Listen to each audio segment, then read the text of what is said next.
À la fois dessinateur et écrivain, Tommy Ungerer est peut-être d'abord célèbre dans le vaste monde pour ses livres pour enfants. La saga des Mélops, débutée en 1957 aux États-Unis, puis, dans le désordre, forcément, il y en a tant, les aventures de Krictor, des Trois Brigands, de Jean de la Lune, Rufus, Otto, Benito, l'homme au chapeau volant, et tout dernièrement, Zloty. Tommy Ungerer, en 1957, votre premier livre pour enfants met en scène une famille de cochons, les Mélops, et s'intitule Mélops Go Flying, qu'on pourrait traduire par Les Mélops s'envoient en l'air. Alors faut-il y voir un clin d'œil à ce dont nous parlions hier, à savoir vos cochoncetés d'adultes portées sur le sexe? Non, non, alors là, il n'y a pas de sexe. Enfin, si, il y a des fois un peu de sexe dans mes livres d'enfants. Alors là, ça m'a pour donner un exemple. J'ai quand même sorti ce livre. Mais tous mes derniers livres d'enfants sont des livres engagés. C'est qui ont donc des sujets qui ont un but précis. Par exemple, Le Nuage Bleu, c'est sur la guerre civile. Ami, Ami, c'est l'histoire d'un noir, un nègre, qui vient dans un quartier blanc. Bon, et qui n'a pas d'amis et qui se fait des amis. Et ensuite, j'ai fait un livre sur la Shoah, carrément, qui s'appelle Otto. Alors là, on retrouve évidemment toutes mes expériences de la Première Guerre mondiale, n'est-ce pas, dans les scènes de bataille, mais il s'agit d'un enfant juif auquel on donne un teddy-bear, etc. Il a son petit copain de palier qui lui est arien, et puis alors un jour il vient, et le petit garçon dit à sa maman, est-ce que je pourrais aussi avoir une étoile jaune, etc., etc. Et finalement, c'est l'horreur, n'est-ce pas? Avant que la Gestapo vienne emmener l'enfant juif, David, il donne son teddy-bear au petit garçon. Ce teddy-bear avait, en jouant, il avait pris une tache de couleur sur le visage. Et bon, le petit Allemand, il perd sa mère dans les bombardements. Là, on voit les scènes. Et puis, l'enfant juif, il a disparu dans un camp d'extermination. Mais il se retrouve après la guerre parce que ce teddy bear, après des aventures de bataille, du GI, etc., il atterrit chez un antiquaire.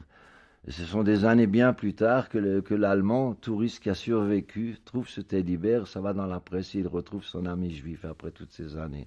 N'est-ce pas? Ça, c'est des livres à mon avis, il devrait y en avoir plus. Je pense que quand on pense que chaque année, vous avez dans les 3000 nouveaux titres qui sortent à la foire de Bologne, et que ce sont vraiment, en général, toujours des histoires de peluches, mouchi-michi, etc., des trucs... et alors là, par exemple aussi, j'ai mon grand ami Maurice Sendak qui avait fait un livre tout à fait mignon, A Kiss for Little Bear, un baiser pour le petit. Alors, en antidote, j'ai sorti mon livre Pas de baiser pour maman. N'est-ce pas? Moi, j'avais une répugnance quand j'étais enfant d'être embrassé par ma mère qui débordait de tendresse. C'était vraiment... Alors, j'ai fait un livre Pas de baiser pour maman. Et donc, tous ces livres... Les premiers livres, c'est toujours, comme je disais, chacun a quelque chose que l'autre n'a pas. Et c'est pour ça que j'ai fait une espèce... Tous mes premiers livres, c'est en le fond une réhabilitation d'animaux qui sont normalement détestés. J'ai un livre sur un rat, j'ai un livre sur une pieuvre, sur un serpent, sur un vautour, sur une chauve-souris, etc. Mais toujours avec quand même des conneries. Et finalement, ils sont triomphants parce que justement, ils peuvent faire des choses que les autres ne peuvent pas. Alors là aussi, c'était dans un sens de réhabilitation. Mais je veux dire que, dans le fond, à la base, pour démarrer avec le livre d'enfant, c'est un peu quand même égoïste ou égotiste, si vous voulez. Je fais des livres qui m'auraient plu quand j'étais petit. Et alors, je suis vraiment toujours été en forte contradiction avec les pédagogues qui disent qu'il ne faut pas traumatiser les enfants, etc. Alors que moi, dans mon livre, il y a toujours des éléments de peur. Mais les enfants, en fin de compte, n'ont jamais peur. Même dans les trois brigands, tous les gens foutent le camp, mais quand les trois brigands tombent sur la petite fille, là, dans son truc, elle n'a pas peur. Elle n'a pas peur. On sous-estime complètement les enfants. D'abord, on n'utilise pas un vocabulaire assez grand, surtout aux États-Unis, n'est-ce pas? En principe, on est limité par un certain nombre de vocabulaires. Alors, mais dans les trois brigands, je ne dis pas un fusil, je dis un tromblon. C'est quand même formidable pour un enfant, un tromblon. Mais justement, quand on regarde vos dessins d'enfants, qu'on retrouve dans À la guerre comme à la guerre, ces dessins d'enfants qui ont été conservés par votre mère et que vous avez conservés, il y a beaucoup de violence, de brutalité. Il y a même un petit dessin qui pourrait paraître mignon avec Vive Mickey, mais Mickey, il a un couteau, un arc, des flèches, un pistolet à la ceinture. Vous avez eu très peur quand vous étiez enfant, Tommy Ungerer, et c'est pour ça que ça transpire, ça transparaît dans vos écrits pour enfants. Donc j'avais surtout peur de l'obscurité ou des trucs comme ça. Comme dit, je suis arrivé à le surmonter. Parce que je dis, il n'y a pas de courage sans peur. Il faut d'abord avoir peur et on a le courage ensuite. Et ça, les enfants ont une qualité d'adaptation formidable. Donc, je fais maintenant un projet justement aussi avec Gallimard et le ministère de la Culture. On est allé dans les classes avec des séries de questions en demandant aux enfants de quoi vous avez peur. Et alors on leur donne une solution, souvent avec l'humour. L'humour aide énormément. Il faut d'abord apprendre à se moquer de sa peur. Et les enfants, n'est-ce pas? Pour moi, les enfants, ce sont des petits adultes. Ils savent d'où viennent les bébés, mais le seul problème, c'est qu'ils ne savent pas d'où viennent les adultes. Il ne faut pas les sous-estimer. Les enfants, ils ont leurs opinions. Les opinions des enfants, il faut les respecter. Absolument, il faut leur demander. Moi, c'était mon grand drame. J'ai vraiment affreusement souffert comme enfant. Parce que j'étais le plus jeune de mes frères et sœurs. Ma sœur aînée avait 10 ans de plus que moi et mon frère 8 ans de plus que moi. Et moi j'étais le jouet de la famille. J'essayais désespérément qu'on écoute. J'avais déjà une opinion. J'avais déjà des opinions à l'époque, à l'âge de 7 ans, 8 ans, que j'ai gardées toute ma vie. Je trouve non. D'ailleurs aussi, pour le Conseil de l'Europe, j'ai rédigé un texte qui est le droit des enfants, où je dis aussi qu'ils ont le droit d'être punis. Alors vous parlez des enfants et des adultes, Tommy Ungerer, pardonnez-moi d'insister, mais aux États-Unis, précisément, on vous a reproché de vous adonner à la fois aux livres pour enfants et aux dessins érotiques. Or, vous le disiez, il y a toujours du sexe latent, sous-jacent dans les contes pour enfants, qu'on pense, je ne sais pas, à Peau d'âne, mais dans vos histoires, en particulier, je pense au Géant de Zeralda, à votre version du Petit Chaperon Rouge, en plus, les petites filles épousent bien souvent les méchants. Est-ce que vous dissociez les deux registres, adultes, enfants, dans votre production, dans vos livres, ou est-ce qu'ils entretiennent des liaisons dangereuses dans votre imaginaire? Non. Moi, je montre les choses comme elles sont. Dans Flix, quand la mère est enceinte, elle est enceinte. Et quand elle a un bébé, elle est sur le dos, les jambes ouvertes. Hein, carrément. Bon, c'est une caniche, mais enfin, quand même. Ces histoires d'amour entre les petites filles et les grands méchants loups ou les ogres. Je voulais juste en finir. Excusez-moi, tout à l'heure, je vous racontais donc l'histoire d'Otto, des deux qui se retrouvent. Et là où petit ours en peluche voilà. Pendant la Seconde Guerre mondiale. Alors, donc il y a toutes ces choses horribles qui se passent, mais ils se retrouvent dans un living room où sur le mur, il y a des tableaux avec des femmes nues. Et alors, je reçois beaucoup de courriers, vous savez, des instituteurs qui m'envoient. Qu'est-ce qui vous a le plus frappé dans Otto? Et un petit garçonnet a écrit, c'était les femmes nues dans le living room à la fin. Alors qu'il y avait eu toutes les horreurs, la Gestapo, les arrestations, non. Ce qui l'a vraiment impressionné, c'était les deux femmes nues. Et même dans l'édition américaine, ils l'ont enlevé. Dans l'édition anglo-saxonne, disons. Ils ont sorti les femmes nues, ils ont mis quelque chose d'autre. Mais par exemple, une fois, j'ai fait quand même comme une blague. C'est un livre très rare. Dans Monsieur Racine, on voit Monsieur Racine dans son living room et il n'y a que des tableaux où il n'y a rien. Mais j'ai fait un tirage de 10 livres où dans chaque tableau, il y avait des photos porno. Et alors, après ça, on les a enlevés et on les a sortis ensuite. Il faut rappeler que La Bête de Monsieur Racine, c'est un livre pour enfants. Aussi un livre pour enfants, oui. Je ne sais pas, alors, à propos de votre travail précisément, quelle découverte formelle en matière de dessin ou d'écriture avez-vous faite en travaillant sur vos livres pour enfants, Tommy Ungerer? Parce qu'il y a de l'innovation, il y a des recherches, il y a des inventions à chaque album. Alors pour moi, d'avoir un seul style, c'est affreusement ennuyeux. C'est-à-dire que chaque livre, chaque histoire, je dois trouver un style qui soit adapté à Et cette vous avez des histoire. C'est souvenirs toujours une de... exploration. Et vous avez des souvenirs à certains albums, à certains livres pour enfants, d'avoir ressenti comme Archimède Eureka et d'avoir trouvé quelque chose associé à un livre en particulier? Ah non, non, non, c'est constamment, ça va au fur et à mesure. D'abord, je conçois l'histoire. C'est-à-dire qu'en principe, quand même, à la base, j'écris quand même déjà l'histoire. Et ensuite, il y a les images. Et au fur et à mesure qu'elles se développent, j'ajoute des détails.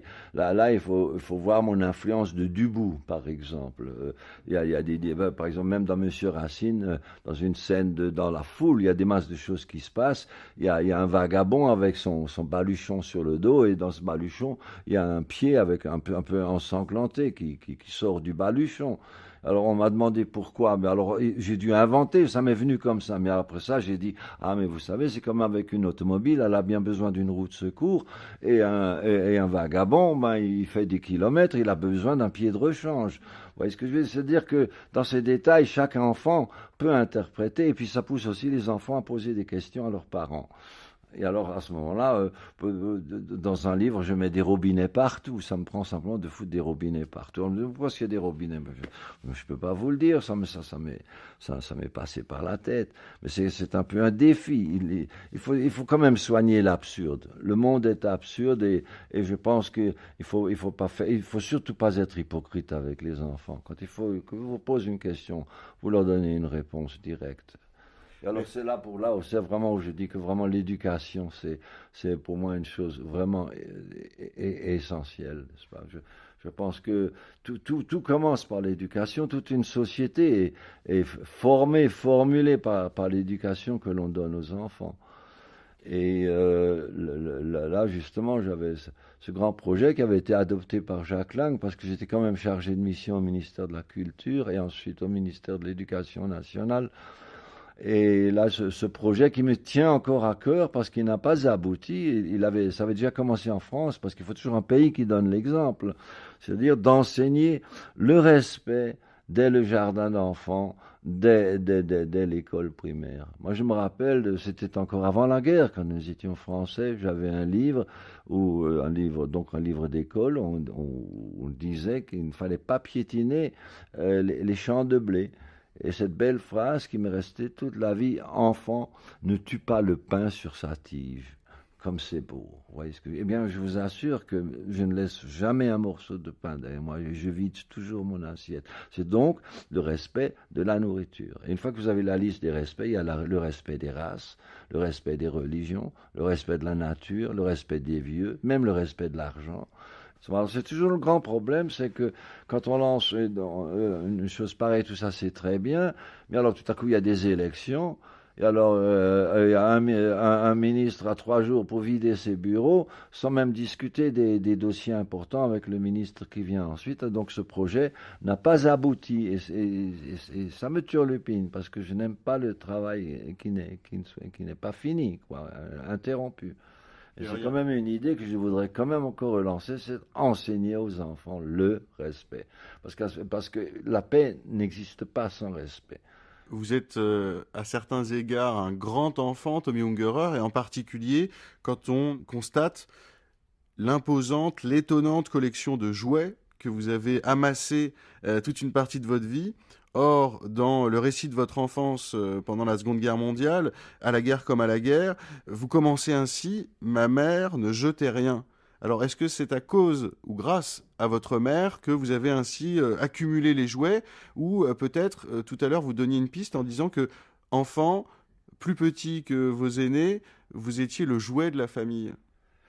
Oui, ben, tout ça joue un rôle, hein, tout ça joue un rôle. Mon père était aussi un collectionneur passionné, et je le suis devenu aussi. Mais mes collections vous savez, c'est comme à l'époque quand je faisais des cerfs-volants. Un jour, je les ai tous brûlés. Une collection me sert tant qu'elle m'inspire. Et j'ai quand même accumulé une collection tout à fait énorme que j'ai donnée à la ville de Strasbourg. Et c'est quand même destiné un jour à un musée pédagogique. Bon, j'ai déjà mon musée à moi, je peux pas tout avoir d'un même coup, mais quand même le jouet. aussi en soi, reflète toute une société, même tous les fanatismes. Et vous étiez fanatique notamment des rouleaux compresseurs. Oui, oui, oui. Alors on les retrouve quand dans Papa Snap, n'est-ce pas? On retrouve beaucoup de mes jouets, de la Bugatti, etc. Et alors aussi l'autre aspect, n'est-ce pas, du jouet, c'est la mécanique. C'est ça qui est passionnant. Il y a aussi des jouets dont j'ai fait des copies parce que je ne trouvais pas le jouet là. J'ai fait un grand omnibus avec un escalier qui monte. Et alors là, on voit que c'est un faux parce que je n'ai pas pu trouver les roues. J'avais quand même le mécanisme d'origine. Alors en tôle, j'ai tout découpé, j'ai tout soudé. Et alors pour avoir les roues, ce que j'ai fait, j'ai pris des anneaux de rideau en bois. Et puis je les ai perforés par l'extérieur pour introduire ensuite les rayons. Mais on voit que ce ne sont pas les roues d'origine quand même. Donc c'est-à-dire que j'ai fait aussi beaucoup de design de jouets et de choses comme ça. Mais c'est surtout la notion de la mécanique. Et dans ce musée, je voudrais aussi que ce soit dans ce centre pédagogique, un endroit où les enfants viennent réparer leurs jouets ou viennent fabriquer leurs propres jouets. C'est-à-dire, moi, dans le fond, on ne devrait pas donner de jouets aux enfants. La première chose qu'on doit leur donner, c'est un canif suisse et ensuite des outils. C'est tellement important de savoir utiliser ses mains. Je dis toujours, au bout de chaque doigt, il y a une petite cervelle. Et les enfants, c'est incroyable, donner leur quelques bouts de bois. Rendez compte, un enfant moi, je sais que j'ai enseigné à faire la soudure à mes enfants à l'âge de 6 ans. Et même ma fille, elle répare n'importe quoi. C'est vachement utile dans la vie de pouvoir réparer. Et pas seulement ça, mais ça donne place à la fantaisie. C'est archi facile de prendre une boîte de conserve, de souder là-dessus un tube. Vous savez, la tôle. Pour un enfant, la tôle d'une boîte de conserve se découpe avec des ciseaux. Bon, il faut quand même faire un peu attention, mais ça se découpe comme du papier. Et alors, il suffit de faire un point de soudure, mais c'est miraculeux pour un enfant. Ça, c'est de la créativité. Et comment expliquez-vous, Tommy Ungerer, que en 1975, en particulier, vous ayez donné tous vos jouets au musée de Strasbourg? Qu'est-ce qui vous a décidé à abandonner C'est encore un exorcisme. Vous savez, les collections, ça devient des manies et on en devient l'esclave. C'est une façon quand vous avez un appendicite, il faut bien s'en débarrasser. C'est un peu la même chose. Il faut se débarrasser de ces choses-là parce que sinon on devient esclave. Ça devient une obsession. Alors je passe de collection, je collectionne de tout en fin de compte, que ce soit même des instruments médicaux. Alors il y a énormément de choses que je ne jette rien non plus. J'ai mes vieux habits, ces choses-là. Et alors j'utilise énormément de ces choses-là dans mes objets. Bon, on appelle ça des sculptures, mais bon, ce sera des sculptures, mais j'utilise tout ce qui me tombe sous la main en fin de compte. Il y a aussi un élément de curiosité. Une fois que ma curiosité est satisfaite, ou bien que c'est un petit peu quand même, en fin de compte, comme un labyrinthe où on passe d'un corridor à l'autre. Et puis, finalement, maintenant, avec l'âge, je ne suis plus obsédé par la collection. Ça, c'est fini. Je suis quand même assez libéré de ce côté-là. Étonnamment, Tommy Ungerer, au moment à peu près où vous donnez une grande partie de vos jouets au musée de Strasbourg, vous cessez aussi pendant 20 ans d'écrire pour la jeunesse, entre 1974 et 1994. Qu'est-ce qui vous a décidé de la même façon? C'est quelque chose de commun? Parce que j'étais écuré de ce monde de livres d'enfants, justement. Est-ce qu'on a vraiment besoin de livres d'enfants? Écoutez, l'ancien petit Larousse illustré suffisait avec toutes ces illustrations pour tout apprendre. Donc, on donne aux enfants. D'abord, il est essentiel de lire aux enfants, de lire à haute voix, et de leur lire des ouvrages qui sont en avance sur leur âge, afin qu'ils demandent qu'est-ce que ça veut dire, c'est quoi ce mot-là. C'est essentiel de leur lire. Et bon, il y a quand même quelques classiques, c'est d'accord. Mais par exemple, j'ai toujours trouvé les Tintin et Milou formidables, parce qu'on apprend des masses de choses là-dedans. C'est des livres qui servent à quelque chose. Mais pour moi, la chose complètement incroyable que je n'arrive pas, je m'en remets pas, parce que moi, dès que j'ai fini un livre, c'est comme si j'avais satisfait un besoin, je tire sur la chasse et puis je ne veux plus le voir. Donc la plupart de mes livres, pendant des années, ça m'a gêné. Et maintenant, ces livres, plus que jamais, sont traduits en plus de 30 langues. C'est complètement, mais surtout au Japon. J'étais au Japon aussi. Alors là, je crois que rien que les Trois Brigands au Japon se sont vendus à 700 000 exemplaires, vous vous rendez compte? Alors, j'étais au Japon, puis j'ai évidemment tenu une conférence qui était traduite. Je leur dis que si mes livres continuent à se vendre si bien au Japon, j'achèterai la Mandchourie et j'en ferai cadeau. Alors, là, on veut dire vraiment qu'ils ont rigolé jaune. Est-ce que vous pouvez nous parler, Tommy Ungerer, de votre dernier livre pour enfants, Zloty, et nous raconter la Oui, genèse, l'histoire oui, de cet album qui rassemble, dites-vous, un peu toutes les facettes oui, de votre imaginaire? oui, oui. Bon, moi, j'ai continué parce que je viens de finir un livre sur l'Irlande qui est un livre tout à fait différent comme livre d'enfant parce que c'est un livre uniquement d'atmosphère mais mon dernier livre, Zloty, c'est un peu la somme de tous les autres livres. C'est d'abord avant tout un livre sur la relativité. C'est donc une petite fillette un petit peu sur sa Vespa qui traverse la forêt, donc comme la petite chaperon rouge, hein, ça. Et alors elle renverse un nain, mais un grand nain.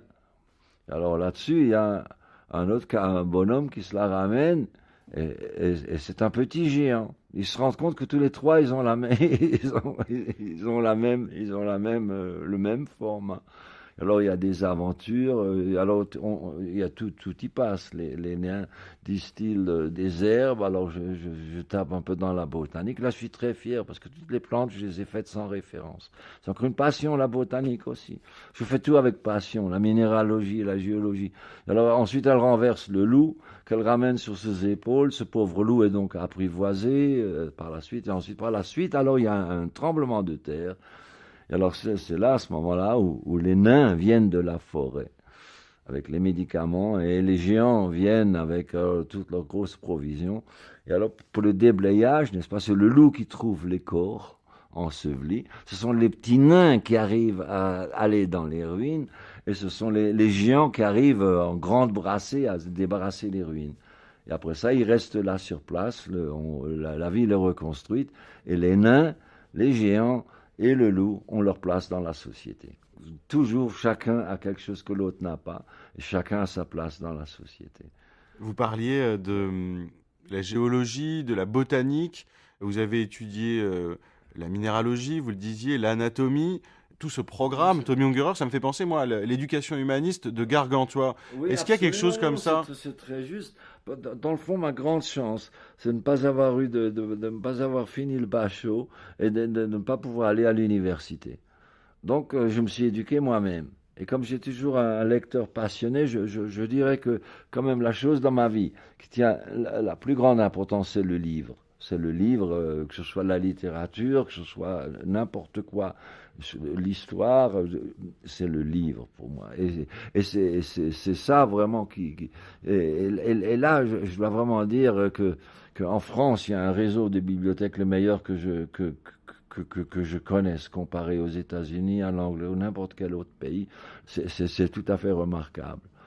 Et donc, du coup, dans vos propres livres, Tommy Ungerer, dans vos propres livres, il y a cette volonté de mettre un peu de géologie, un peu de Oui, botanique tout. pour Et aiguiser la la botanique, curiosité. enfin, j'ai commencé avec les Mélops. Alors, le premier Mélops, il construisent un avion. Mais j'ai fait la maquette de cet avion, je l'ai construit pour voir s'il pouvait voler. Hein. C'est dommage, je ne sais pas où c'est, ça a disparu. Et ensuite, ils vont chercher de l'huile. Alors, je montre comme avec les fossiles, on avait, etc. Ensuite, ils font de la spéléologie. J'en ai fait aussi avec l'abbé Glory après la guerre de la spéléologie. Ça, c'était une expérience passionnante. J'en ai encore des cauchemars d'ailleurs. Vous savez, parce que en spéléologie, on a toujours besoin de jeunes qui sont assez fluets pour aller dans in the cracks, dans les trucs, et puis d'aller là, la tête, la première, dans une obscurité totale avec juste une corde au pied pour vous tirer de nouveau, pour vous sortir, sinon il n'y a pas d'issue. Là, j'en ai gardé des cauchemars. Alors, il y a les Mélops qui font ça. Ensuite, qu'est-ce qu'il y avait ensuite enfin bon, voilà. Donc, toutes ces expériences se retrouvent un peu partout, un peu partout. Et donc, vous vous sentez comme un petit géant, comme Gargantua, vous, dans le monde depuis votre enfance? Ah, il faudrait que je réfléchisse, mais je dirais que c'est une bonne idée. Vous avez là une très bonne... Oui, c'est ça. C'est vrai, j'ai toujours gardé, je me rappelle quand j'étais enfant, ma mère, un jour, nous a emmenés au cinéma. Et j'étais tout petit, et dans la file d'attente, j'étais tout petit. Je regardais là-haut, il y avait tous les adultes. Ça m'a déjà donné une peur d'être pris comme dans cette foule et de regarder vers le haut. Et de regarder vers le haut, les gens avec les... Il faut se mettre à la place des enfants. Hein, comme on est gigantesque pour un enfant, on est effrayant. C'est quand même effrayant. Et je pense que c'est resté quand même un petit peu comme ça. J'ai d'ailleurs encore un peu l'agoraphobie, hein, surtout avec l'âge maintenant. J'ai perdu un œil. Je n'ai aucun problème lorsque la foule est en bas. Par exemple, si je fais un discours et qu'il y a du monde là en bas, je viens de Londres où, avec une collègue, nous avons adressé 900 enfants dans une salle. Là, mais quand je suis dans une foule et que les gens, tout à coup, les gens souvent peuvent prendre des proportions disproportionnées. Je me trouve comme un enfant et d'autres. Mais alors que quand je suis sur scène, c'est moi le géant avec les petits en bas. Donc on en est de nouveau dans cette relativité. C'est très juste, c'est très bon la question, j'y avais pas songé.